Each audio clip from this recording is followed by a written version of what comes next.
अन्न नहीं खाना है, अन्न तो अगले दिन सुबह खाना है, अभी आपको वही फ्रूट्स और फलाहार जो है वो करना है। इस तरह से कोई व्यक्ति घर पे भजन करके, अध्ययन करके, वंदन करके, स्तुति करके, चिंतन करके, मनन करके भावपूर्ण तरीके से जन्माष्टमी मना सकता है। अच्छा प्रभु जी, एक सवाल थोड़ा सा महिलाओं को लेके आता है कि जैसे जिनके पीरियड्स वगैरह होते हैं और उस टाइम पे आ जाएं, तो ये काफ़ी क्वेश्चन आता है। तो ऐसे में मान लो अभी जैसे टियर 1 सिटीज़ में हस्बैंड वाइफ रहते हैं और कभी ऐसा हो जाता है, उस दौरान हो जाता है, तो वो कैसे करेंगे? देखिए, शास्त्र की विधि कहती है कि भगवान की भक्ति करने के लिए कोई नियम नहीं है, भगवान की भक्ति कोई भी कर सकता है। जैसे द्रौपदी जब थी वो रजस्वला स्थिति में थी, वो भी पीरियड्स में थी, और उस समय जब दुशासन उनको खींच के लाए सभा घर में, तो उन्होंने ठाकुर जी की शरणागति करी, भगवान कृष्ण ने उनको वस्त्र प्रदान किए। यानी भगवान पीरियड नहीं देखेंगे, लेकिन जब भगवान की पूजा आरती की जाती है तो वैदिक विधि से की जाती है, तो वो स्त्री जो है वो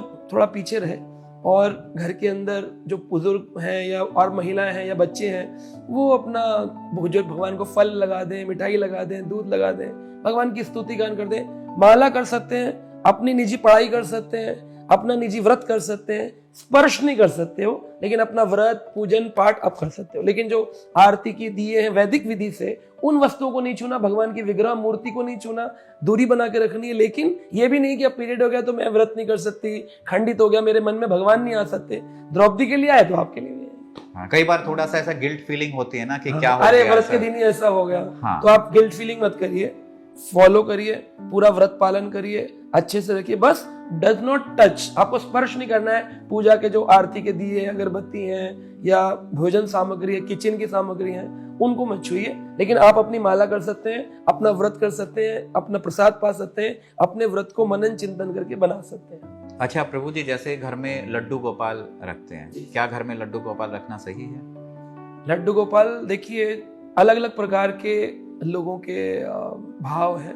जो लोग माधुर्य रस में भगवान का प्रेम करना चाहते हैं वो राधा कृष्ण रखते हैं। जो लोग वात्सल्य भाव में लाड़ लड़ाना चाहते हैं वो लड्डू गोपाल रख सकते हैं। लड्डू गोपाल की पूजा पुष्टि मार्ग की पूजा है, और राधा कृष्ण की युगल मूर्ति की पूजा गौड़िया वैष्णव संप्रदाय की है। तो अगर ब्रह्म माधव गौड़ी संप्रदाय से कोई आते हैं तो राधा कृष्ण रखते हैं घर में, कोई पुष्टि मार्ग से आते हैं, वल्लभ संप्रदाय से आते हैं तो वो लड्डू गोपाल रखते हैं। दोनों ही भगवान प्रभु के स्वरूप है, उसको कोई भी रख सकता है, उसमें कोई दिक्कत नहीं है।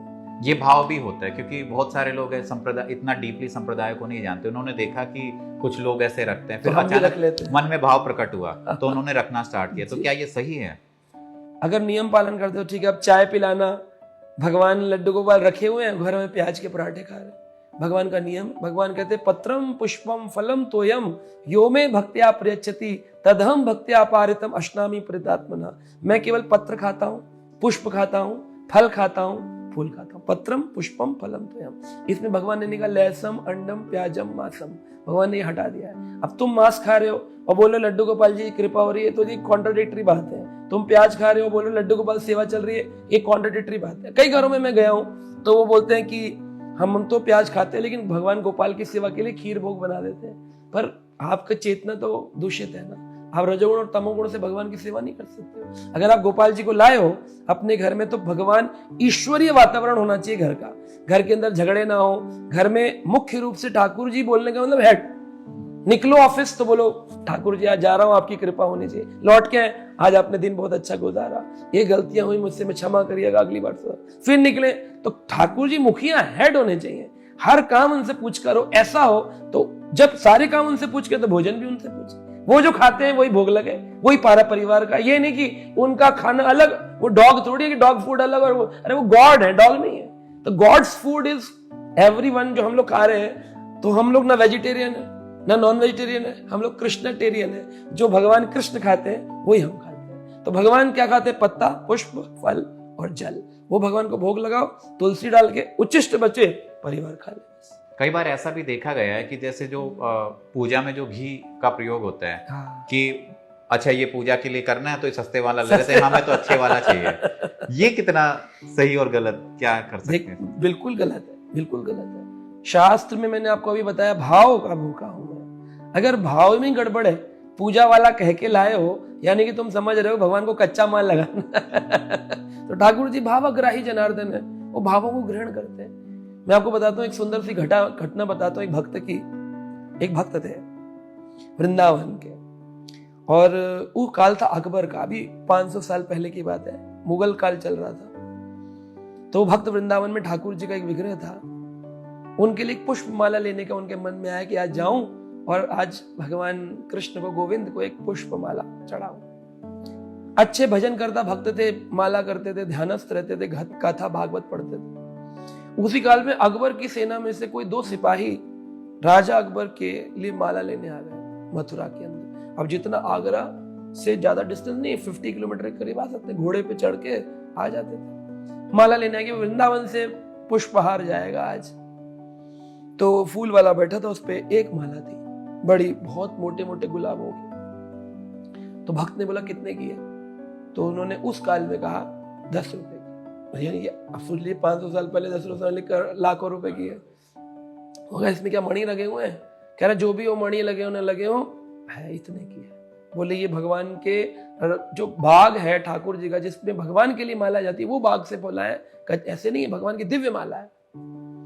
तो वह भक्त तो घबरा गया, बोला मैं तो 10 पैसे लेके आया था, मेरे पे कहाँ इतने 10 रुपए कहाँ हैं? तो अकबर के जो लोग थे बोले हाँ आ गया बीच में लेने के लिए, हमको दे माला, हट बीच में, राजा अकबर के चढ़ेगी। अब उसमें सोचा एक मनुष्य रूपी राजा के चढ़ जाए, इससे अच्छा तो मैं मर जाऊं, मैं अपने भगवान को एक माला नहीं दे सकता। कहा मुझे दे दो, 10 रुपए दूंगा। फूल वाला हैरान हो गया, गरीब आदमी 10 रुपए कहां से लाएगा? तो उसने कहा कि सैनिक बोले 10 रुपए, हम कहते हैं 20 रुपए। उन्होंने बोली लगा दी। अब बोली लगा दी 20 रुपए। अब तो वो घबरा गया, 20 रुपए कहां से लाऊंगा? तो उसने घबराते हुए कहते 20 रुपए। अब जिसकी 10 पैसे की हैसियत है वो 20 रुपए बोल दिया, तो एकदम ऐसा हो गया। फूल वाला बोला देखो ये बिना बात की बात मत करो, अगर नहीं दे पाए तो मैं नाली में फेंक दूंगा, तुमको नहीं दूंगा। अकबर के सैनिक बोले पागल आदमी, इससे बहस मत करो, चले गए। उसने कहा मैं 20 रुपए लाता हूँ। घर गया, घर जाके 20 बच्चों को बोला हमारी जो झोपड़ी जिसमें हम रहते हैं लगभग कितने की होगी? बोले पुला के पूछो किसी को। बुलाया एक आदमी को, बोले झोपड़ी बेचें तो कितने में खरीद लोगे? बोले 20 रुपए में खरीद लेंगे। कहा ठीक है। घर बेच दिया, 20 रुपए लिए उससे, सीधा आया फूल वाले के पास गया, बोला ये लो 20। कर कहां से ले आए तुम इतने रुपए? कह रहे वो छोड़ो, माला दो। माला दे दी। गए मंदिर में, तो बड़ा मंदिर था, ठाकुर जी के सामने माला रख दी। तो अमनिया माला लगाई जाती है, भगवान की माला को कोई पुजारी आपके हाथ से नहीं रखेगा, नीचे रख दो। आपने देखा होगा बांके बिहारी, राधा रमन, इस्कॉन, बोले नीचे रख दो। तो नीचे रख दी माला।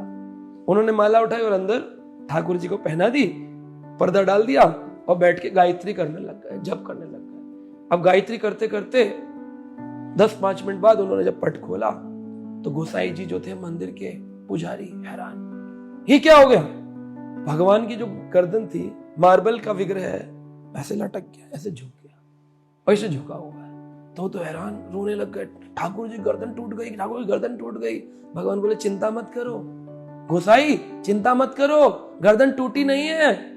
ये जो भक्त लाया है ना, इसने अपनी हैसियत से बढ़कर के अपना समस्त जो इसके पास धन था, इसने सब कुछ अर्पित करके मुझे माला।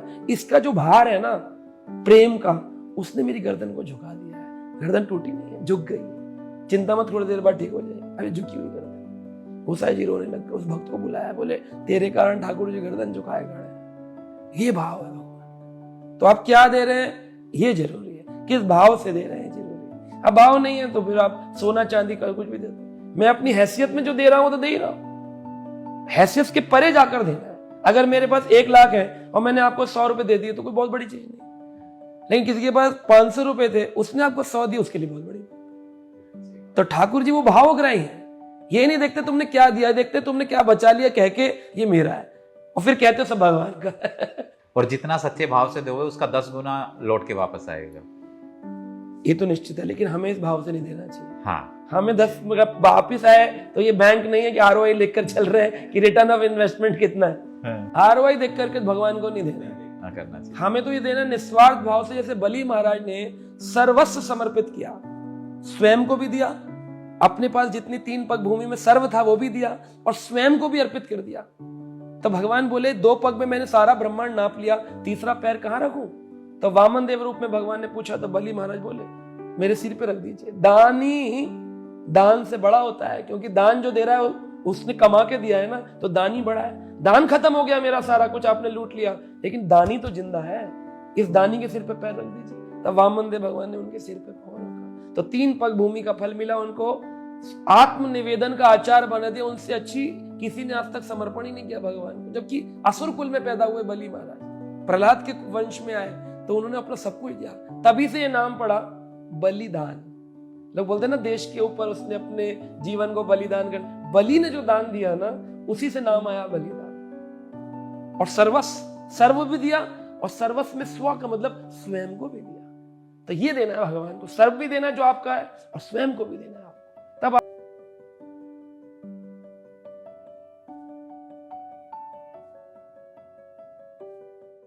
Subscribe now and press the bell icon.